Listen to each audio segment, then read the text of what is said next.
y'all need to stop listening to these natural hair YouTubers. Stop putting food in your hair. That DIY stuff that y'all doing with clay and apple cider vinegar is not pH balanced. YouTubers have ruined the natural hair community, and I have a problem with that.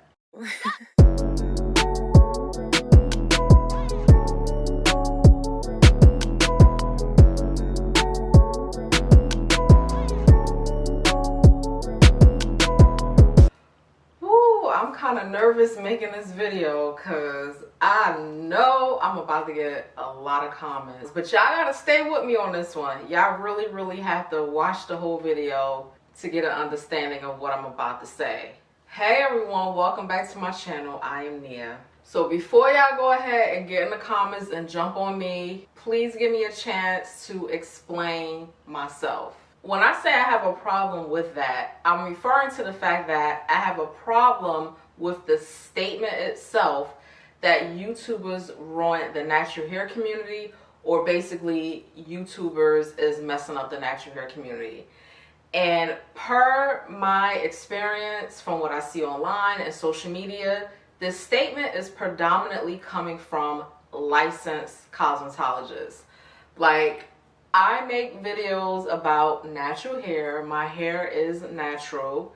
And to think that a licensed cosmetologist doesn't like me or my videos, or just the whole natural hair YouTube community, I have a problem with that. Now, this video is not about bashing hairstylists, but pretty much this video is about the issues that I have with hairstylists whose deliveries are all wrong and they have super nasty attitudes. I just want to discuss the issues of the hairstylists belittling people such as myself who make natural hair content.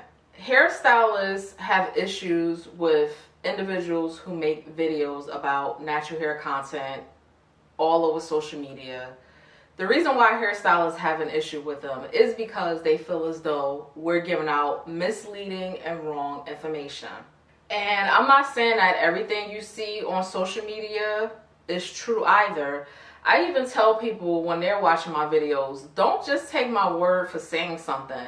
Make sure you're doing your due diligence to do the extra research as well pertaining to the information that I put in my videos about caring for natural hair. Like, the consumer market is now smarter than ever, and we can pretty much see for ourselves who's telling us the truth and who's not based off of common sense. Like, after a while, your intuition will kick in based off of the information that you're consuming. But the issue is that there is some huge divide between licensed cosmetologists and people who make natural hair videos, and I get it. The big difference is that one is licensed and one is not. Now, granted, some licensed cosmetologists do make general natural hair content as well. However, again, this video is about licensed cosmetologists who just pretty much want to tear down YouTubers for making videos about natural hair. So maybe within the last 10 to 15 years or so, we're currently experiencing a natural hair movement. And I personally haven't heard one hairstylist thank YouTubers or individuals who are making videos on social media about pretty much jump-starting the natural hair movement. Like, if it wasn't for the natural hair influencers making all of this content and putting it online, we would still pretty much, for the most part, be oblivious about how beautiful our hair is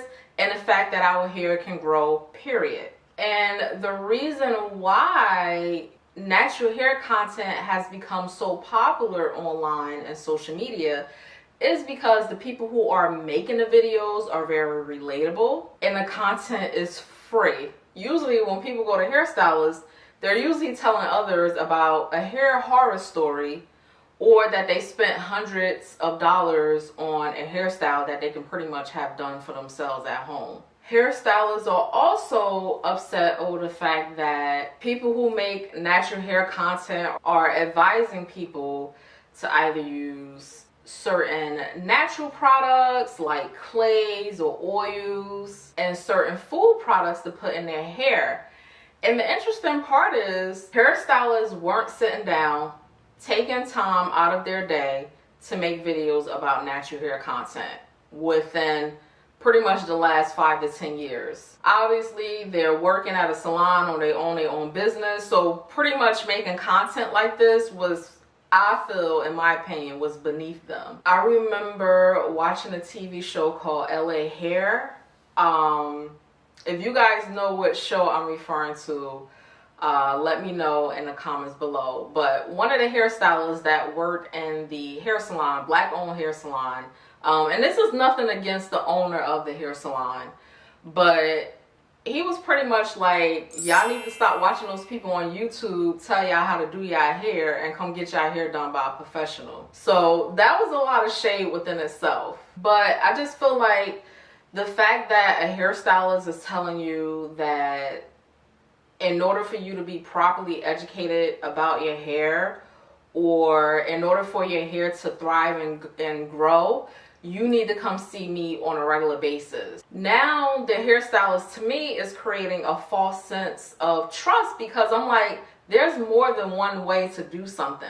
And that's with everything in life. There's more than one way to care for my hair. Yes, I can go to the hair salon, but I can also care for my hair at home. So now I'm feeling like, if you're telling me that I can only go to the salon in order to grow my hair, it's kind of starting to make me feel like you're all about money. And granted, I understand that there are certain professional services that can only be done at the hair salon. But again, I'm not saying now, but I'm saying years ago, hairstylists weren't really invested in teaching their clients about how to care for their hair at home. But boy, how the tables have turned, because now hairstylists are making content on social media about how to care for natural hair in particular. And now they're educating more than ever before, because if it wasn't for the mistakes that they felt that YouTubers were making, there wouldn't be a need for hairstylists on social media.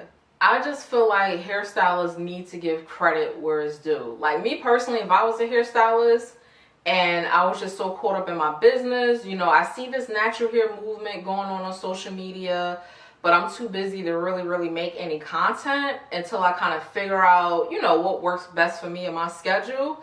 The first type of video or disclaimer I would have put out there was, you know what, let me thank these individuals. Let me thank the YouTubers who make natural hair content and who actually got the natural hair movement up and running in the 2000s. Like, let me thank these YouTubers for at least trying, because now they've built a platform for me to come on and provide what I feel like is proper knowledge and proper education.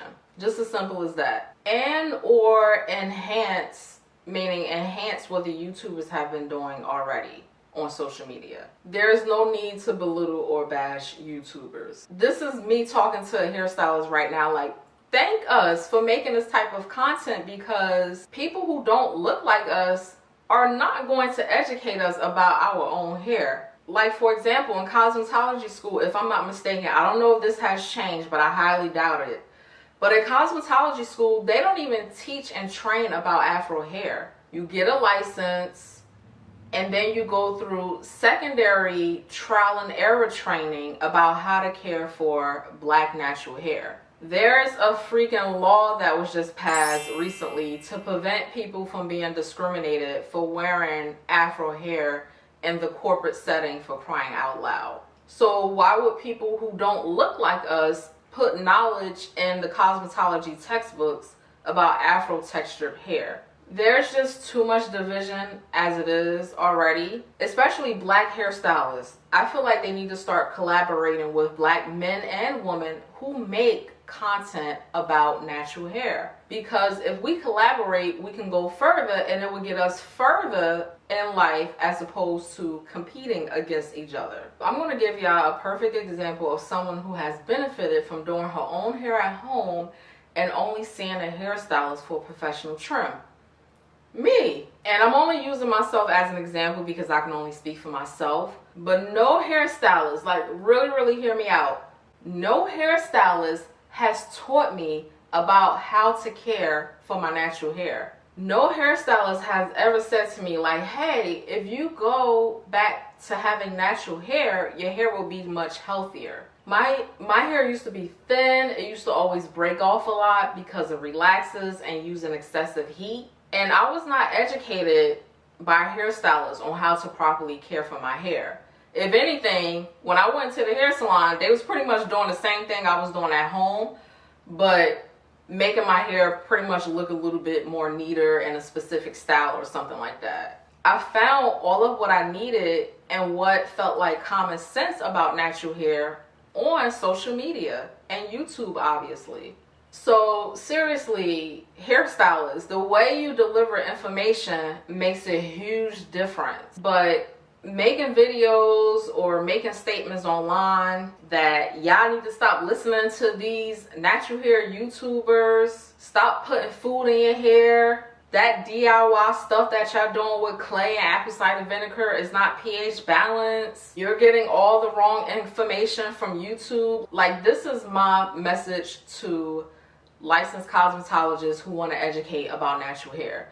When you put down people like myself who make content about natural hair, you honestly end up losing. You come across as mean and aggressive, and no one can't see how highly educated you are as a licensed hairstylist. The nasty attitude, the unapproachable demeanor just basically subtracts from your accolades, to be very, very honest. Like, I would literally cringe watching a video of a hairstylist who's trying to educate about natural hair and they're being so negative. Like, let me tell you guys the correct way how to do it, because I'm so tired of seeing and I'm this and I'm that, X, Y, and Z.